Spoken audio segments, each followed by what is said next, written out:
A very good evening to you. Thank you for tuning in to KUTV Weekend Live. We're 10 days into the month of May, the year 2025, and our reporters have been busy as usual, gathering and packaging these news stories to make you informed. And Weekend Live starts right now.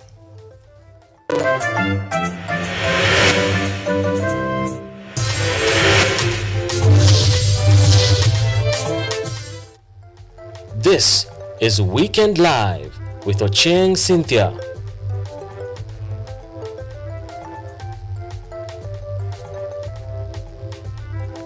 And remember that this broadcast is live across all our social media platforms. On YouTube, it's KUTV News Kenya. On X, it's KUTV_Kenya. Brian Perry is our sign language interpreter for tonight. My name is Ochieng, Cynthia. Welcome.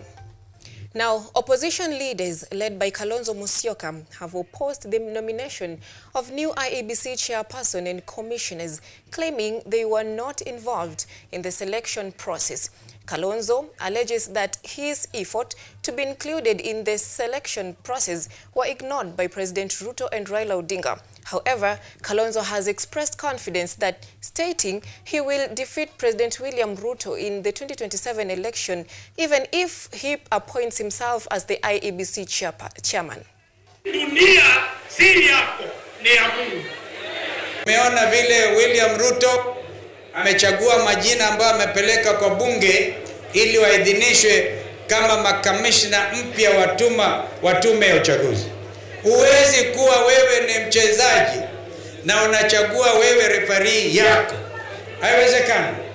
Kwa hivyo mimi nilimwandikia barua William Ruto, hajajibu. Nilimwandikia Raila Odinga kama prince wakati wa Nadico, nikamwandikia barua, sijapata majibu. We are not going to allow this thing to go easy. Lakini kama vile ndugu yangu amesema, sisi tuko tayari. Hata Ruto mwenyewe akijifanya ndiye chairman wa IBC, Ruto must go. Then, Bwana Ruto, you have violated the principle of concurrence and consultation that underlay the Bomas process. We want to tell you we are ready for you nonetheless. And Deputy President Kithure Kindiki has fired a resounding warning to political distractors, stating that the time for politics is over. Speaking with conviction from Kirinyaga Central during a powerful constituency empowerment event, Kindiki declared the government's unwavering support or focus on development, further vowing to listen to the voice of the people and deliver their message directly to the head of state. With the local MPs by his side, Kindiki promised frequent visits to Kirinyaga, insisting that his government or this government will be judged by action and not political games. Wangoje sisi tufanye kazi yetu, si ndio? Wakati wa siasa ukifika kushindana, tutashindana kwa kazi ambayo tumefaa. Kana tiku adwa ito. Ile wale ambao mnaona wakieneza siasa ya ukabila, ya kugawanya watu, siasa ya chuki, ukimuuliza mpango yako ni gani, anakuambia Kindiki ni profesa lakini sio mrefu, ni mfupi. Leo nimefurahi na nimekuja kuambia kwamba, as I have always told you, hakuna siku tutaendelea na kufanya siasa from day one mpaka siku ya mwisho tupate maendeleo. Wengine wanasema ati profesa ati ni mtu wa yes. Wewe kuwa mtu wa yes bwana profesa. Sababu Moi alikuwa yes wa Kenyatta akakuwa kitu, si ndio? Aya naye Kibaki akakuwa yes wa Moi akakuwa kitu. Naye Uhuru akakuwa yes wa Kibaki akakuwa kitu, si ndio? Naye William Ruto akakuwa yes man wa Uhuru ni kitu. I prophesy in the name of Jesus hata itakuwa kitu. Shikilia serikali tuweze kufikisha maendeleo mashinani. Moving on, the National Biosafety Authority has reassured Kenyans that the genetically modified organisms, GMOs, are safe for consumption. Acting CEO Nehemiah Ngetich, speaking at Busia One-Stop Border, confirmed that the strict government measures ensure GMO safety. Even so, only one GMO product has been approved, with more under review. Josephat Mushiri, Acting Director of Biosafety Research, echoed this assurance, emphasizing stringent regulations and systems in place for consumer protection. To assure Kenya that what we have released, what has gone through the process of approval of GMO, will be as safe as its conventional counterpart, because we do thorough risk assessment. We have other products in the pipeline that has gone through a thorough scientific risk assessment, and it has been it's in the process of being approved finally for the use of Kenyan farmers. We just want to assure Kenyans that the government has put enough systems to ensure that any GMO that will be released by the National Biosecurity Authority is safe, and there should be no concern in terms of their consumption, either by the humans and also by our animals. Moving on, Mira drivers have been instructed to exercise caution on the roads and to be mindful of other uses. The directive was issued by Cabinet Secretary for Roads and Transport, Kipchumba Murkomen, during the Embu Security Forum. Additionally, Murkomen confirmed receiving complaints about the misconduct of some Mira drivers on the roads. He, however, urged the leaders of the organizations that to present themselves to take the opportunity during his visit to participate in dialogue sessions aimed at aligning their expectation with those of the government. Murkomen emphasized the importance of ensuring that Mira trade can be supported in a way that it not create conflict with other members of the community. The CS has been on a grassroots tour, engaging with the residents in various regions to discuss security. Kaunti ya Meru, eneo la Mlima Kenya. Result of overspeeding vehicles, particularly those ones carrying Mira, it's a big problem in this area, and there is a meeting that is going to be convened by a county security team that involves the KENA and NTSA, and that meeting will agree on way forward. We requested those who are in charge of this Mira business, including the associations that are managing Mira and Muguka business, to really be mindful of other people's lives and to cooperate, because some of them have not been coming for these security meetings when they are called for security meetings. We want people-centered decisions so that then we can reduce accidents, because there are many complaints from the people of Embu that as a result of this overspeeding vehicles, we are losing lives unnecessarily. The government has unveiled 40 million shillings on wastewater treatment project in Mikindani, Mombasa County. Spearheaded by Mining and Blue Economy Cabinet Secretary Hassan Joho and funded by European Union through the Go Blue project, the initiative is expected to significantly contribute to the protection of the marine ecosystem. The project was implemented by the UNEP and UN Habitat in collaboration with the Kenya Marine and Fisheries Research Institute. The plant mimics natural filtration process to clean wastewater, reduced pollution, protecting marine biodiversity, and supporting agriculture through irrigation. Speaking during the launch, CS Joho emphasized the health risk posed by inadequate sewer system, while the UE and French ambassadors urged community members to take responsibility for maintaining the project for the benefit of the future generations. This project was therefore timely and game changer, and will not only provide treatment for wastewater, but also support local farmers for providing clean water for irrigation. Today we mark a new chapter, one that embraces nature-based solutions to address these problems. And to other stories now, Energy Principal Secretary Alex Wachira has reaffirmed government's commitment to extending electricity access across the country.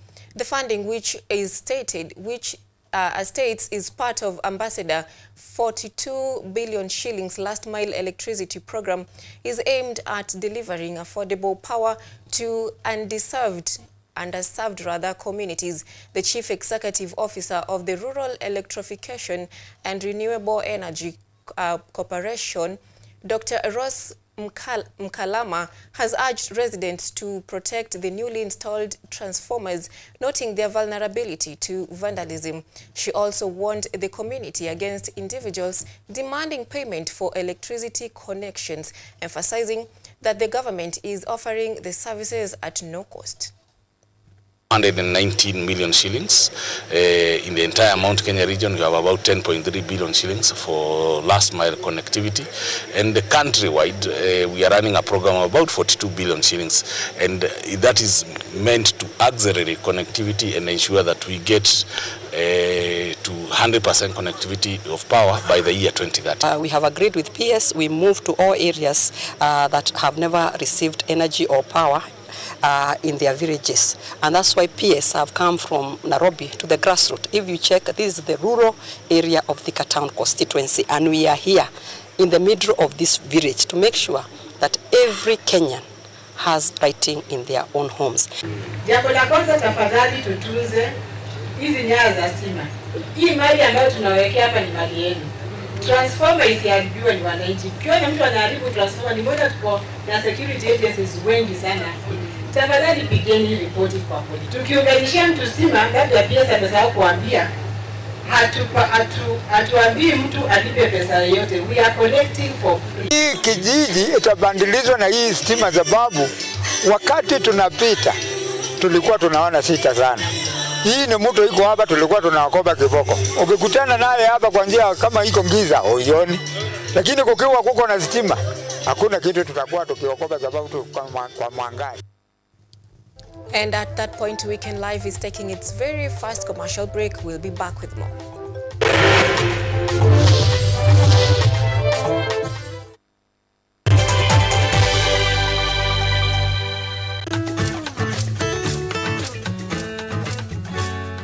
Hi, my name is Stella Tioi. Jina langu naitwa Ochieng James. This is Mandela Gaya. Ugonjwa ulipokuja ulichukua siku 3 ukaniweka in coma. 20 wamezikwa, 2 ndio wako hai.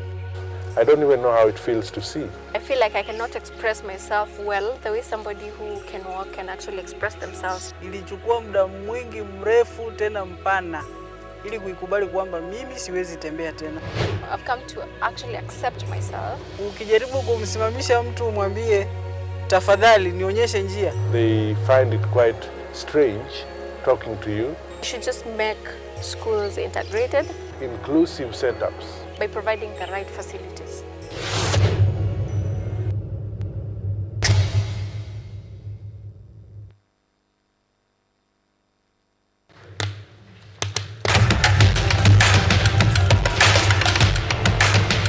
Access to knowledge, solution to unanswered questions.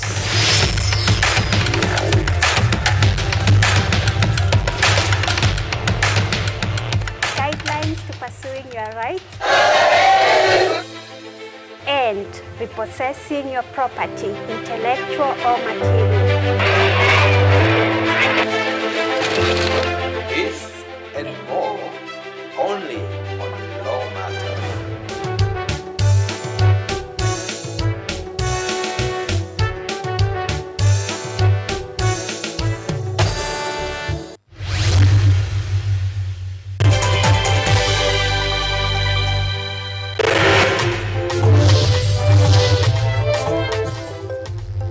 You are watching Weekend Live with Ochieng Cynthia.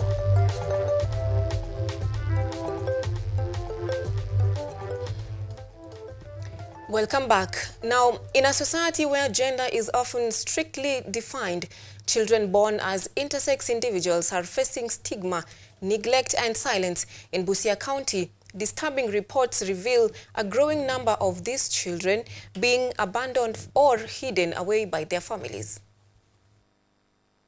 Idara ya watoto katika kaunti ya Busia imetoa wito mkali kwa jamii.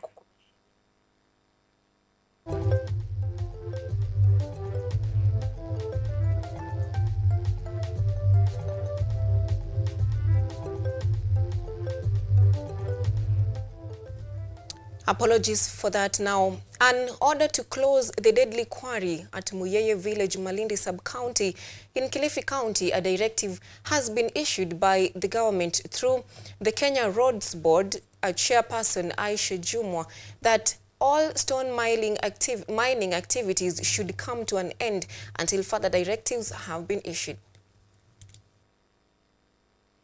Kilifi County government has ordered the immediate closure of a quarry in Muyeye Village, Malindi Sub-County, following a tragic incident where 3 people died and 1 seriously injured after the quarry collapsed on Thursday evening. The closure order was issued amid rising safety concerns linked to the ongoing heavy rains, which are believed to have caused the quarry to cave in while locals were mining ballast. Kenya Roads Board chairperson Aisha Jumwa, speaking on behalf of the government, announced the suspension of all quarrying activities in the area, declaring the site unsafe. She stated that in line with President William Ruto's directive, no quarry should resume operations until it is either fenced or physically filled to prevent further loss of life. The only survivor, Paula Katana, who was rescued having sustained fractures on her arms, legs and head, is currently receiving treatment at the Kilifi County Referral Hospital, where she was referred from the Malindi Sub-County Hospital.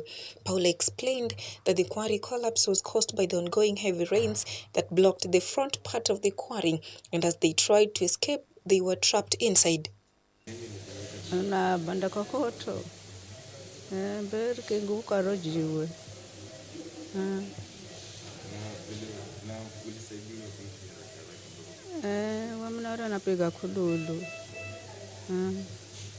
A witness and relative to one of the victims, Nyevu Bakari, lamented over the delayed response from the ambulance to rescue the victims because the only survivor was taken to hospital on a motorbike.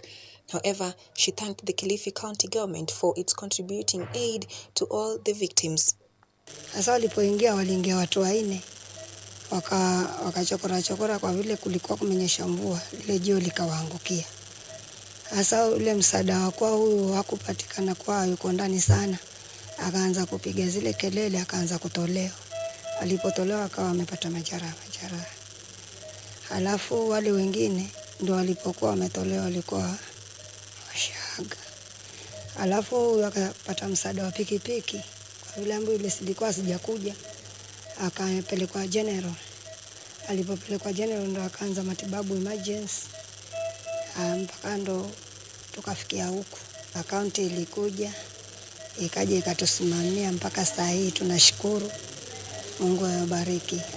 Governor Gideon Mungaro, who visited Paula Katana at the Kilifi County Referral Hospital on Friday, announced that his administration will ensure that the families of the victims are compensated and warned Kilifi residents against venturing into unauthorized quarries for mining purposes precisely.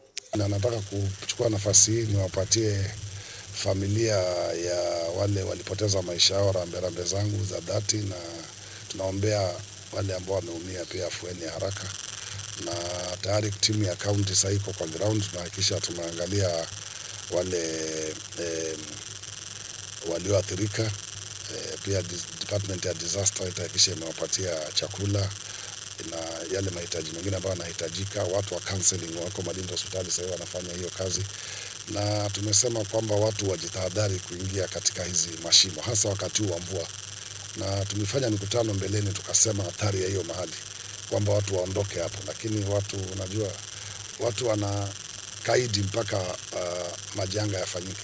Tunataka kuuliza tu watu wote wa hiyo sehemu waache kuingia kwa hizo mashimo, na tutauliza county pia officers inspectorate waweke security hapo ndio watu wasiingie huko ndani. And education stakeholders from Busia County, led by Professor Okumu Bigambo and Dr. Funyula, MP Dr. Oundo Mundenyo has slammed Busia parents for allegedly contributing to the poor academic performance in the county. Speaking at Nyakwaka Girls Secondary School during the Fonyola Sub-County Education Day, Professor Bigambo blamed the parents for allegedly inciting rebellion amongst the learners, a trend that he says has contributed to the low performance. And as a result, the local administrators have been directed to look into the matter and salvage the dying education system in the county. Busia schools and Busia parents, where are we going to? Wazazi ambao mko hapa. Disco matanga inaumiza watoto wetu. But ni kama tumewacha hiyo jukumu kwa sababu mtoto anapewa hiyo usaidizi wote, mbona apate mimba?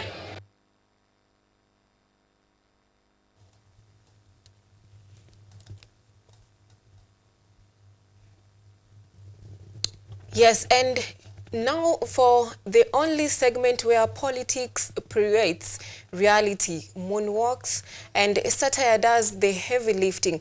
Tonight, we lace up our dancing shoes and step into a hall where declarations are noble, tackles are tactical, and giving might just be receiving twice as much. For a spin through the week's most eyebrow-raising moments, this is the By the Way.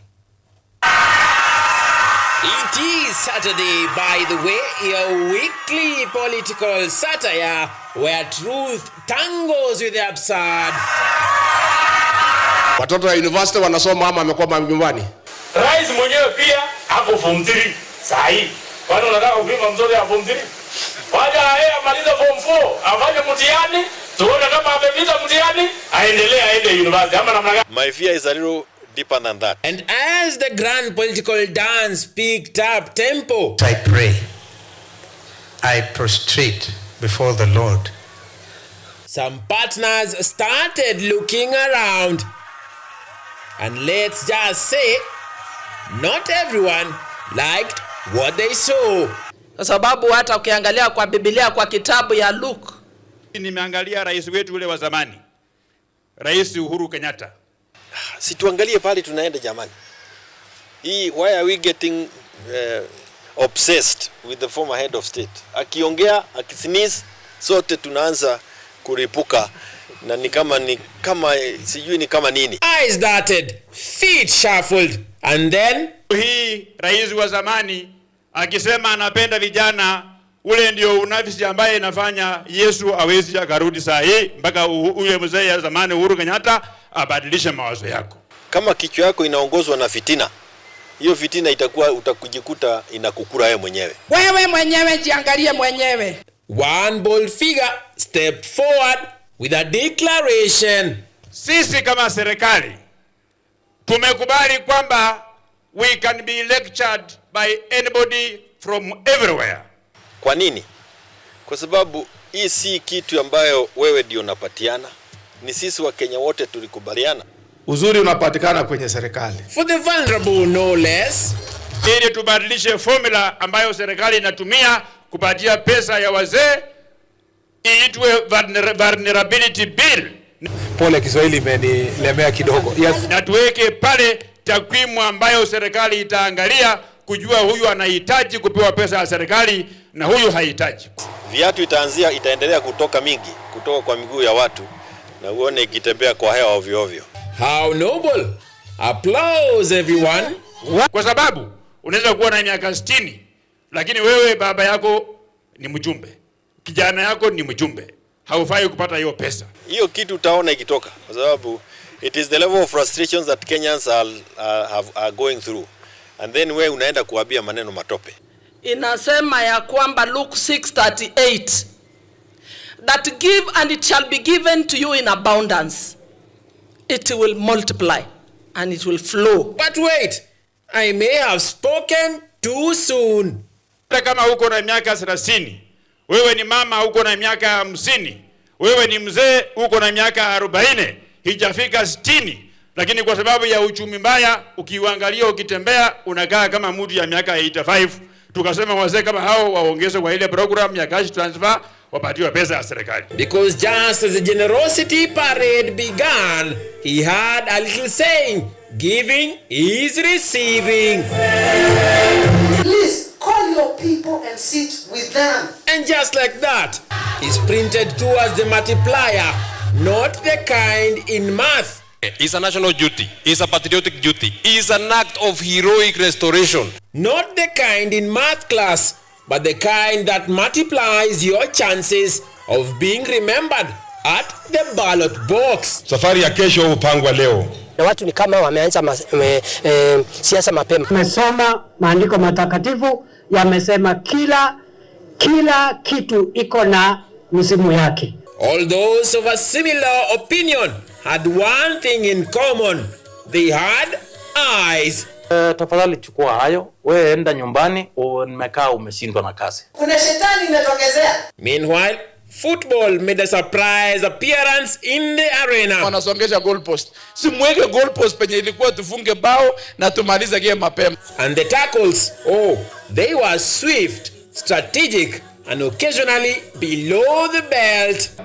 Usitume kijana kutafuta samadi mahali hakuna ng'ombe. Ng'ombe iko serikalini. And now, more and more is bubbling in this stew of strategy, ambition, and side eyes. Pesa ya wazee tuongeze wa mama wajane. Na sio tu wa mama ambao wazee wao walikufa peke yao. Kuna wa mama wengi, hata hapa Malava wako. Wazee hawajakufa, wako hai, lakini nyumbani huwa hawaonekani nyumbani. Hii ni shetani nyingine imetoka ya kupiga magana na wote wale kina mama.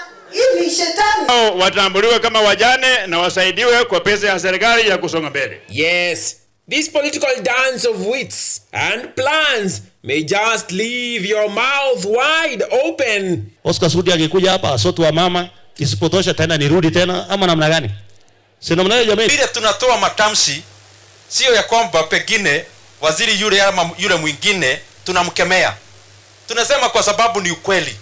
Not in laughter, but in wonder. Shida hii watu wenye wanakuanga wana criticize ikikuwa mzuri wananyamaza. Waliongelea fertilizer sijui nini wakati fertilizer mahindi liver na chai wakasama waongelelei. Stick around.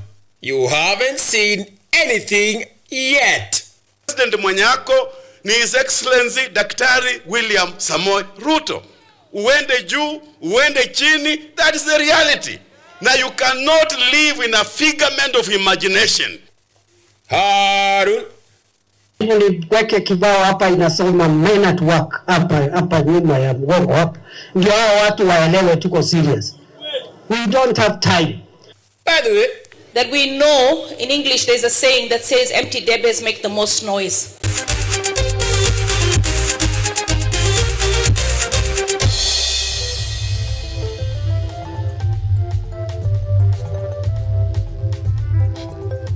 Away from that, and let's get sporty. Now, Pep Guardiola's Manchester City were forced to a 0-0 draw in an English Premier League match day. 36th round played at St Mary's Stadium. In other Premier League matches, Everton thrashed Fulham 3-1 as Brighton smacked Wolves 2-0. Brentford also secured a 1-0 win against Ipswich Town. More thrilling EPL matches will be played tomorrow, where the just UEFA Champions League eliminated Arsenal will face the EPL champions Liverpool. Manchester United will play West Ham as Chelsea play Newcastle.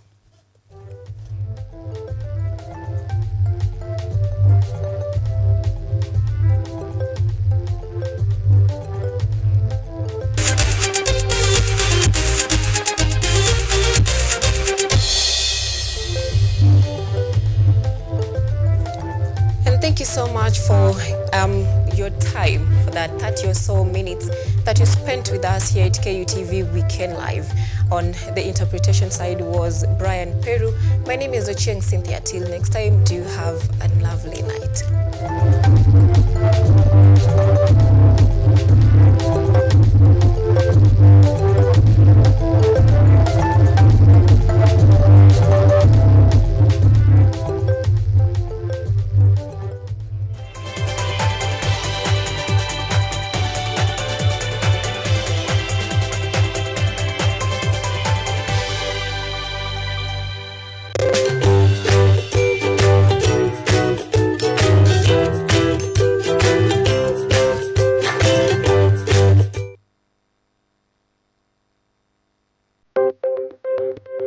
Maelfu na maelfu ya wahamiaji wakiwa na watoto kutoka nchi za Amerika ya Kati wanaendelea kuwasili kwenye mpaka kati ya Marekani na Mexico. Folks, I'm going. Thank you very, very much. I appreciate it. Thank you. Ni habari kutoka pembe zote duniani. People power siko kufupo. People power ni idea. Safiri ananyonya, anyonyi vizuri, anakuwa hayuko comfortable. Jeshi la Jamhuri ya Kidemokrasia ya Kongo linapambana na waasi wa ADF. Kwa sasa wanatoa wito kwa mashirika, makampuni na vile vituo vya uchukuzi. Mambo mengi yatakwenda kama yalivyopangwa. Hapa ni kuna mmoja wa viongozi wa chama cha wavuvi katika eneo hili. Zaidi tunajaribu kuwapa chanjo ili ina boost ama inanyanyua kinga ya mwili. Hiyo inaenda kupelekea kupambana na virusi. Duniani leo Jumatatu mpaka Ijumaa, moja kwa moja kutoka VOA Swahili, Washington DC.